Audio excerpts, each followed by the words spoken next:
नमस्कार दोस्तों, श्रीमद् भागवत गीता चतुर्थ अध्याय ज्ञान कर्म संन्यास योग। श्री भगवान बोले, मैंने इस अविनाशी योग को सूर्य से कहा था। सूर्य ने अपने पुत्र वैश्वत मनु से कहा और मनु ने अपने पुत्र राजा इक्ष्वाकु से कहा। हे परंतप अर्जुन, इस प्रकार परंपरा से प्राप्त इस योग को राज ऋषियों ने जाना, किंतु उसके बाद वह योग बहुत काल से इस पृथ्वी लोक में लुप्त प्राय हो गया। तू मेरा भक्त और प्रिय शाखा है, इसीलिए वही यह पुरातन योग आज मैंने तुझको कहा है, क्योंकि यह बड़ा ही उत्तम रहस्य है, अर्थात गुप्त रखने योग्य विषय है। अर्जुन बोले, आपका जन्म तो अर्वाचीन अभी काल का है और सूर्य का जन्म बहुत पुराना है, अर्थात कल्प के आदि में हो चुका था। तब मैं इस बात को कैसे समझूं कि आप ही ने कल्प के आदि में सूर्य से कहा। श्री भगवान बोले, हे परंतप अर्जुन, मेरे और तेरे बहुत से जन्म हो चुके हैं, उन सब को तू नहीं जानता, किंतु मैं जानता हूँ। मैं अजन्मा और अविनाशी स्वरूप होते हुए भी तथा समस्त प्राणियों का ईश्वर होते हुए भी अपनी प्रकृति को अधीन करके अपनी योग माया से प्रकट होता हूँ। हे भारत, जब जब धर्म की हानि और अधर्म की वृद्धि होती है, तब तब ही मैं अपने रूप को रचता हूँ, अर्थात साकार रूप से लोगों के सम्मुख प्रकट होता हूँ। साधु पुरुषों का उद्धार करने के लिए, पाप कर्म करवाने वाला का विनाश करने के लिए और धर्म की अच्छी तरह से स्थापना करने के लिए मैं युग युग में प्रकट हुआ करता हूँ। हे अर्जुन, मेरे जन्म और कर्म दिव्य अर्थात निर्मल और अलौकिक है। इस प्रकार जो मनुष्य तत्व से जान लेता है, वह शरीर को त्याग कर फिर जन्म को प्राप्त नहीं होता, किंतु मुझे ही प्राप्त होता है। पहले भी जिनके राग, भय और क्रोध सर्वथा नष्ट हो गए थे और जो मुझ में अन्याय प्रेम पूर्वक स्थित रहते थे, ऐसे मेरे आश्रित रहने वाले बहुत से भक्त उपयुक्त ज्ञान रूप तप से पवित्र होकर मेरे स्वरूप को प्राप्त हो चुके हैं। हे अर्जुन, जो भक्त मुझे जिस प्रकार भजते हैं, मैं भी उनको उसी प्रकार भजता हूँ, क्योंकि सभी मनुष्य सब प्रकार से मेरे ही मार्ग का अनुसरण करते हैं। इस मनुष्य लोक में कर्म के फल को चाहने वाले लोग देवताओं को पूजन किया करते हैं, क्योंकि उनको कर्म से उत्पन्न होने वाली सिद्धि शीघ्र मिल जाती है। ब्राह्मण, क्षत्रिय, वैश्य और शूद्र, इन चार वर्णों का समूह गुण और कर्म के विभाग पूर्वक मेरे द्वारा रचा गया है। इस प्रकार उस सृष्टि रचनादि कर्म का कर्ता होने पर भी मुझ अविनाशी परमेश्वर को तू वास्तव में अकर्ता ही जान।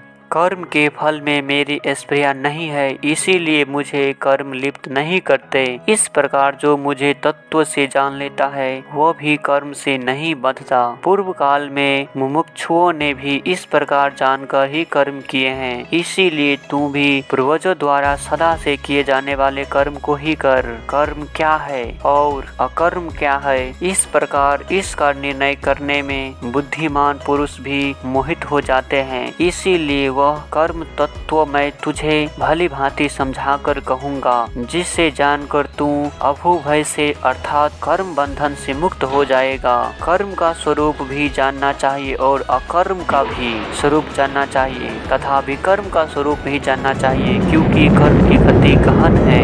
जो मनुष्य कर्म में अकर्म देखता है और जो अकर्म में कर्म देखता है, वह मनुष्य में बुद्धिमानी है और वह योगी समस्त कर्म को करने वाला है, जिसके संपूर्ण शास्त्र सम्मत कर्म बिना कामना और संकल्प के होते हैं तथा जिसके समस्त कर्म ज्ञान रूप अग्नि के द्वारा भस्म हो गए हैं, उस महान पुरुष को ज्ञानी जन भी पंडित कहते हैं। जो पुरुष समस्त कर्म में और उनके फल में आसक्ति का सर्वथा त्याग करके संसार के आश्रय से रहित हो गया है और परमात्मा में नित्य तृप्त है, वह कर्म में भली भांति बरतता हुआ भी वास्तव में कुछ भी नहीं करता।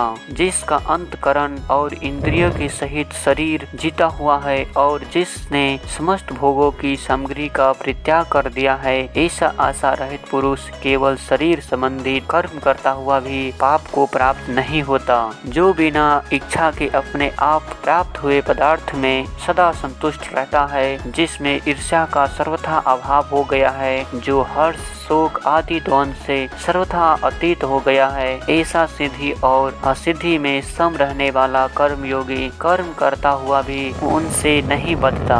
जिसकी आसक्ति सर्वथा नष्ट हो गई है, जो देहाभिमान और ममता से रहित हो गया है, जिसका चित्त निरंतर परमात्मा में ज्ञान में स्थित रहता है, ऐसा केवल यज्ञ संपादन के लिए कर्म करने वाले मनुष्य की संपूर्ण कर्म भली भांति विलीन हो जाते हैं। जिस यज्ञ में अर्पण अर्थात श्रुवा आदि भी ब्रह्म है और हवन किए जाने योग्य द्रव्य भी ब्रह्म है तथा ब्रह्म स्वरूप कर्ता के द्वारा ब्रह्म रूप अग्नि में आहुति देना रूप क्रिया भी ब्रह्म है, उस ब्रह्म कर्म में स्थित रहने वाले योगी द्वारा प्राप्त किए जाने योग्य फल भी ब्रह्म ही है। दूसरे योगी जन देवताओं के पूजन रूप यज्ञ का ही भले भांति अनुष्ठान किया करते हैं और अन्य योगी जन ब्रह्म परमात्मा रूप अग्नि में अभेद दर्शन रूप यज्ञ के द्वारा ही आत्म रूप यज्ञ का हवन किया करते हैं। अन्य योगी जन श्रेय आदि समस्त इंद्रियों का सन्मय रूप अग्नियों में हवन किया करते हैं और दूसरे योगी लोग शब्द आदि समस्त विषयों को इंद्रिय रूप अग्नियों में हवन किया करते हैं। दूसरे योगी जन इंद्रियों की संपूर्ण क्रियाओं को और प्राणियों की समस्त क्रियाओं को ज्ञान से प्रकाशित आत्म संयम योग रूप अग्नि में हवन किया करते हैं। कई पुरुष द्रव्य संबंधित यज्ञ करने वाले हैं, कितने ही तपस्या रूप यज्ञ करने वाले हैं तथा